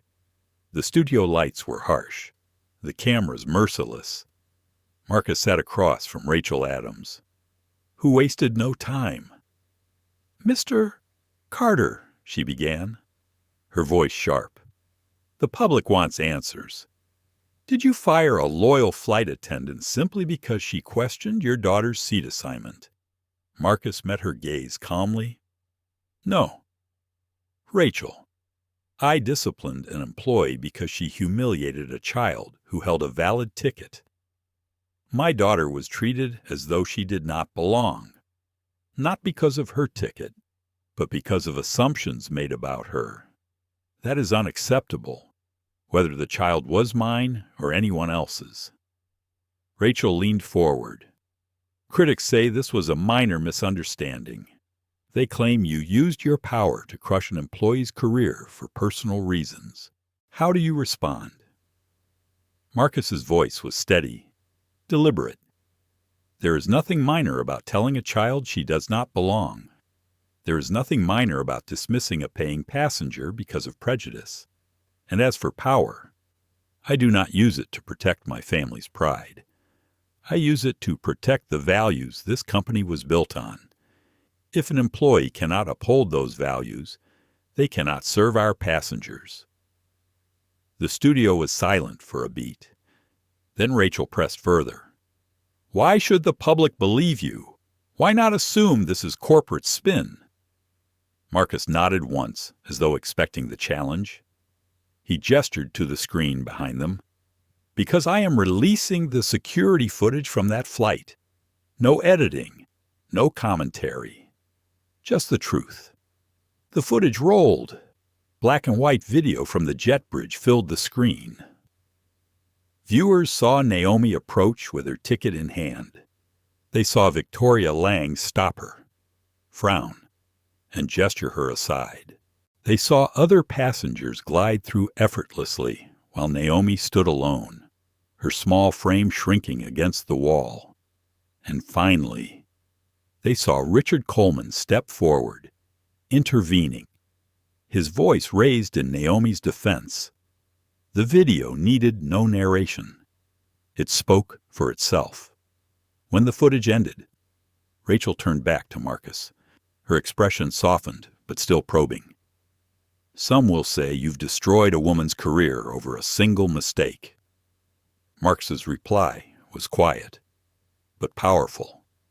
"This is not about destroying careers. It is about accountability. Victoria Lang has been given a chance to learn, to change, but she must face the consequences of her actions, just as any of us would. Accountability is not cruelty. It is justice." For the next 40 minutes, Marcus answered every question with the same calm honesty. He did not dodge. He did not deflect. He spoke openly about bias, about the company's failures, about the Carter directive he had signed to ensure lasting change. When the interview ended, the studio erupted with quiet murmurs. Across the country, screens flickered off as viewers sat in silence, processing what they had just seen. The narrative had shifted. What began as scandal now looked like integrity. Marcus Carter had not hidden behind polished press releases. He had stood in the fire and spoken the truth. Back at headquarters, employees watched with a mix of awe and relief. Some felt pride swell in their chests. Others felt challenged, uneasy about the high standard now expected of them. But all knew that Aurora Airlines had crossed a threshold. That night, Marcus returned home. Naomi ran to him, wrapping her arms around his waist. "I saw it." "Dad," she said, her voice muffled against his jacket. "You told them the truth." Marcus bent down, hugging her tightly. "Always," he whispered, "always the truth." And in that moment, he knew the storm had not destroyed them. It had made them stronger. The morning after Marcus Carter's televised interview, the air at Aurora Airlines headquarters was charged with something unusual optimism. For weeks, employees had walked the halls with hunched shoulders and wary glances, as if expecting disaster to strike at any moment. But now, conversations hummed with cautious hope. Screens in break rooms replayed clips of Marcus's calm words, his steady gaze, and the unflinching release of the security footage. He didn't dodge a single question. One young flight attendant said to a colleague, eyes shining, "He told the truth. No CEO ever does that. He made me proud to wear this uniform." Another added quietly. Marcus himself moved through the building with the same quiet focus he always carried.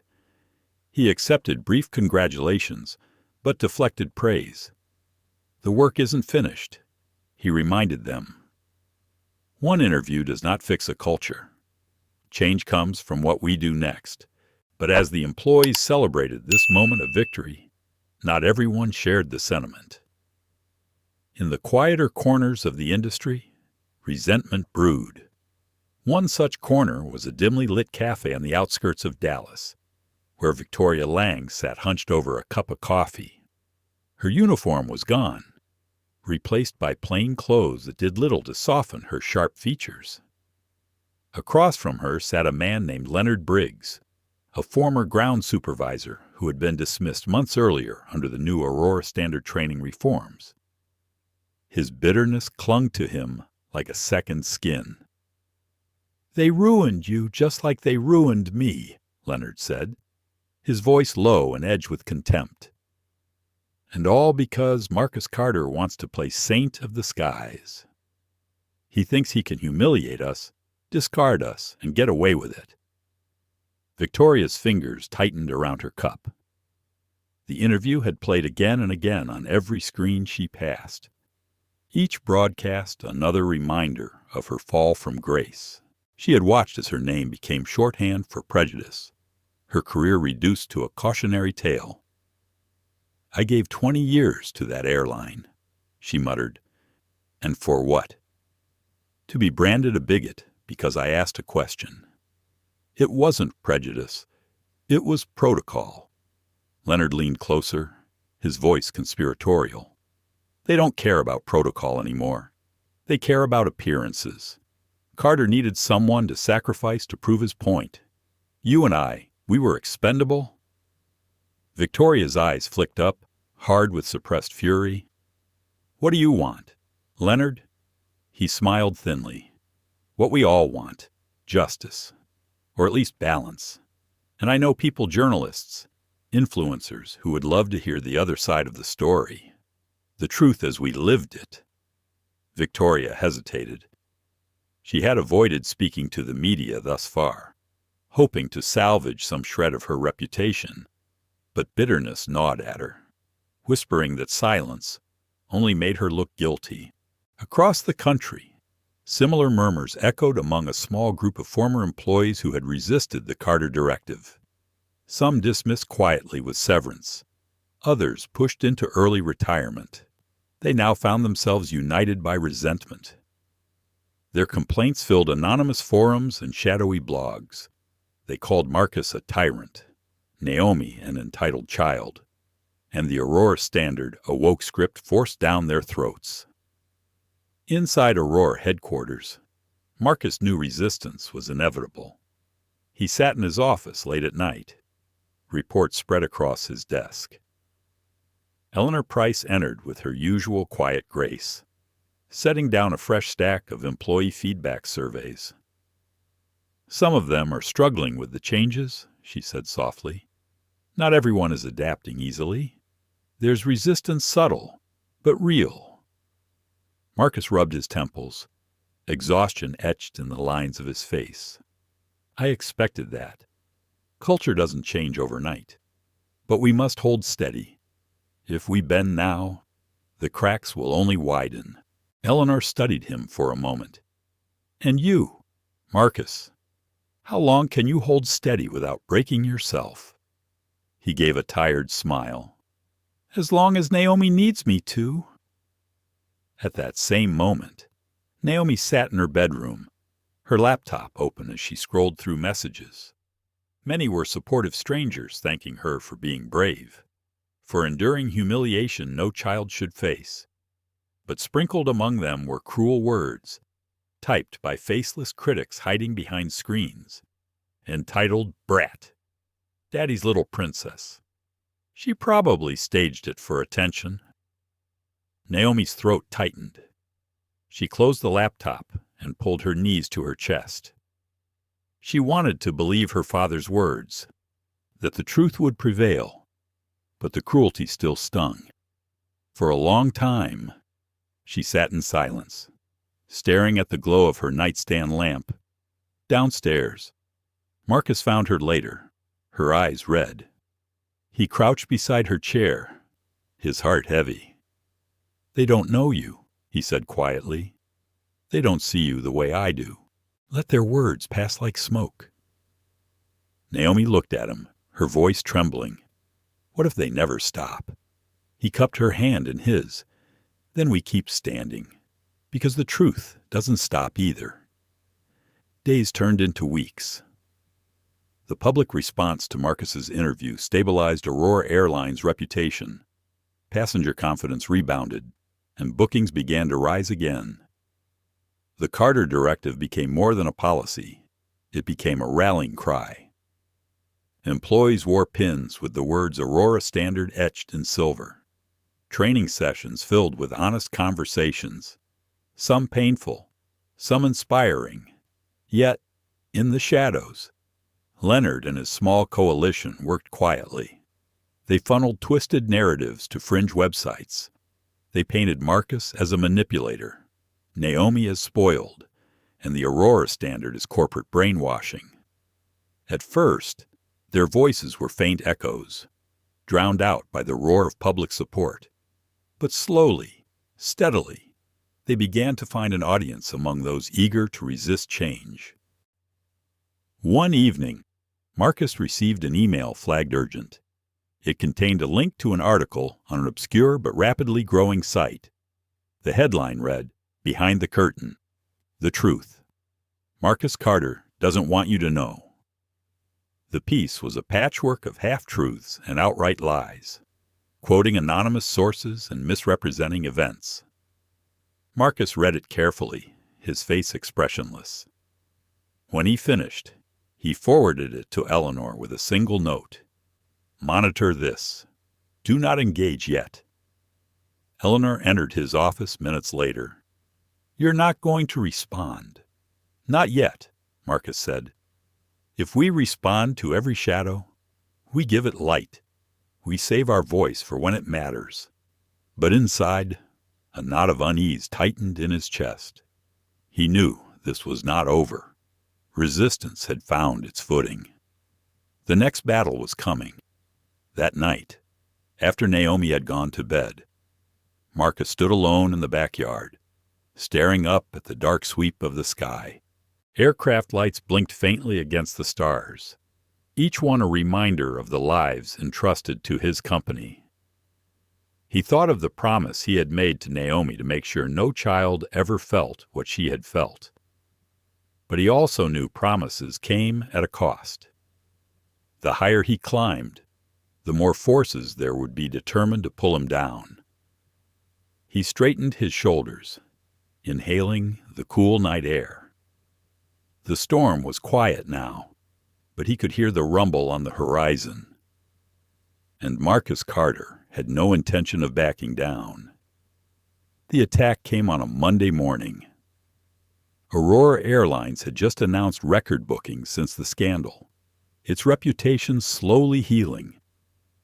When a new headline detonated across the digital landscape, former employees exposed Marcus Carter's tyranny at Aurora. The article was long, laced with quotes from anonymous staff who claimed Marcus ruled with an iron fist, silencing dissent and crushing careers for anyone who opposed his agenda.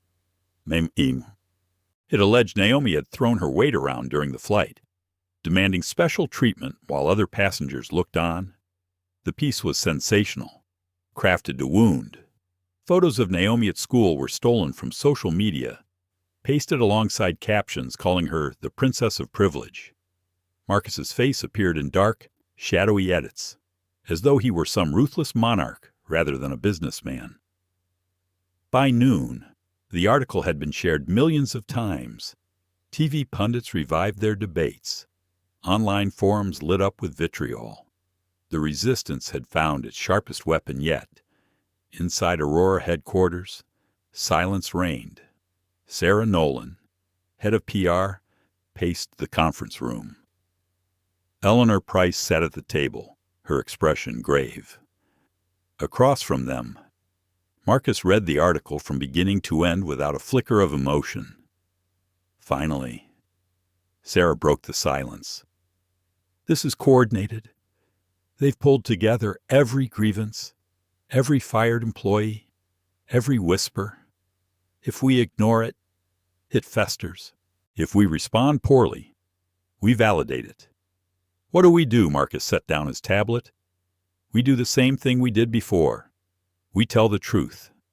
But this time, not just my truth, our truth." Eleanor tilted her head. Meaning we show them what Aurora Airlines is today. Not words on a press release. Not policies tucked in handbooks. The reality. The Aurora Standard in action. 2 days later, Marcus Carter boarded Flight 921 from Chicago to Seattle. Not as CEO, but as a passenger. Word spread quickly through the cabin. Cameras discreetly filmed as he took a seat in the back row, declining offers for upgrades or special treatment. He wanted to experience what his passengers experienced, and he wanted the world to see it. Naomi, now a little older and stronger from her ordeal, insisted on joining him.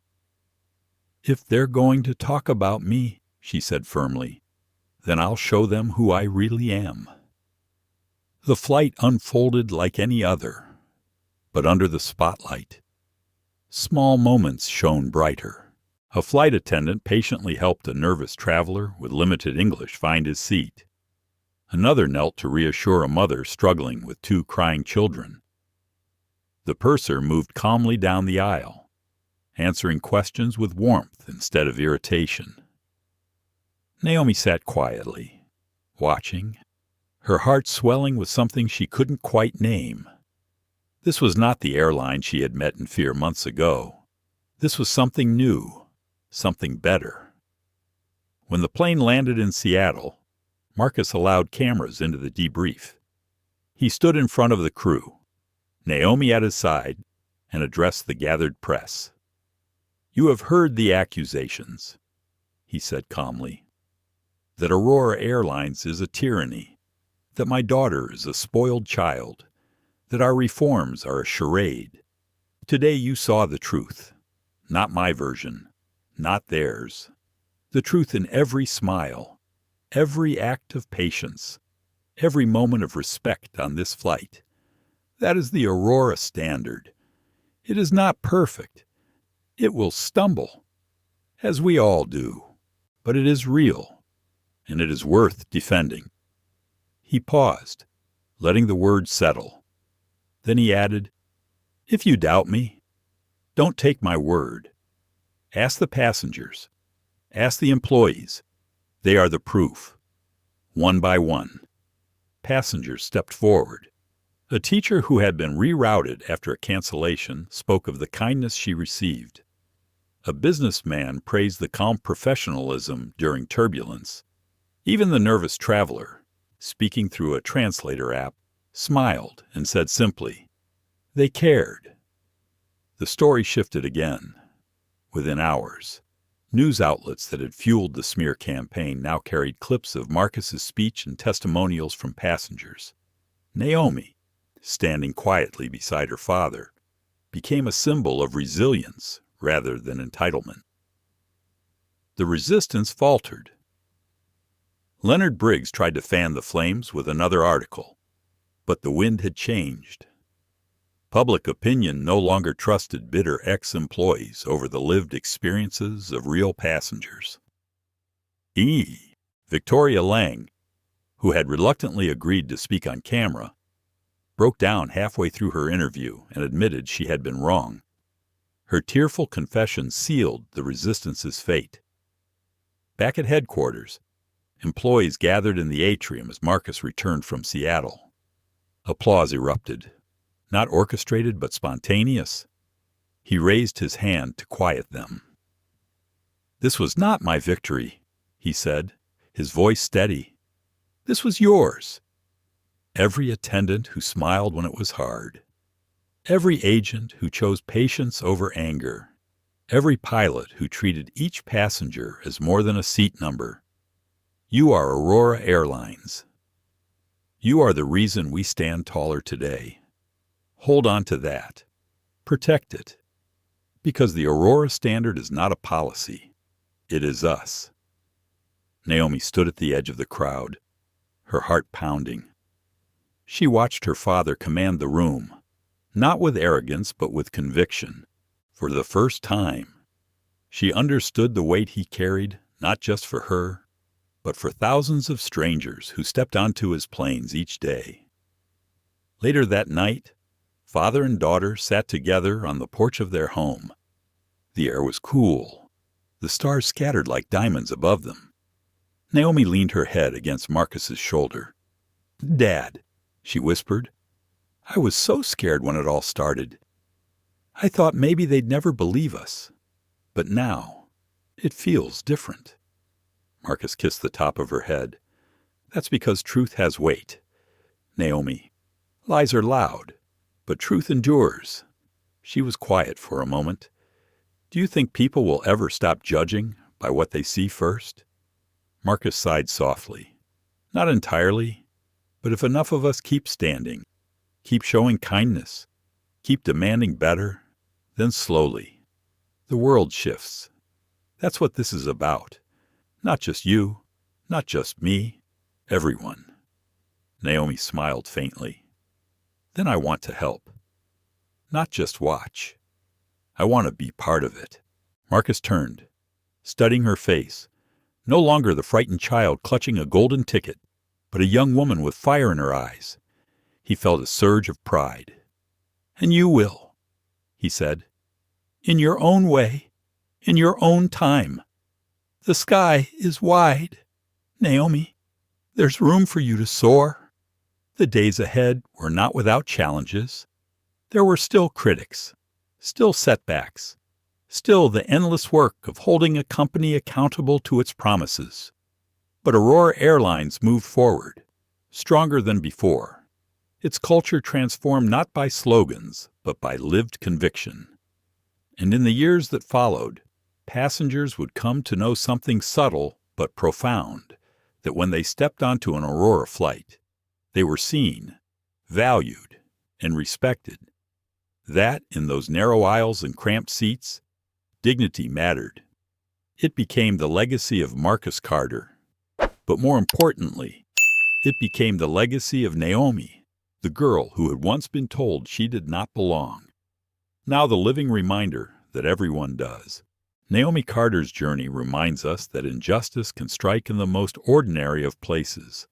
A boarding gate, a flight attendant's smile, a moment where power and prejudice collide. But it also shows us that dignity, when defended with courage and conviction, can ripple outward to transform not only one airline, but an entire industry. What began as a cruel dismissal of a 12-year-old girl ended as a living testament that respect must never be reserved for the privileged few, but extended to every soul who dares to take flight. Marcus Carter's resolve, Naomi's resilience, and the Aurora Standard became more than corporate policy. They became a beacon of accountability and humanity in a world that still wrestles with bias. As you close this story, ask yourself, how often do we look at someone and decide, too quickly, that they don't belong? And what would it mean if instead we chose to see them fully equal, worthy, and deserving of respect? If Naomi's story touched your heart, let it stay with you. And to keep these powerful stories alive, please like, share, and subscribe to our channel. Together, we can make sure voices like Naomi's are never silenced again.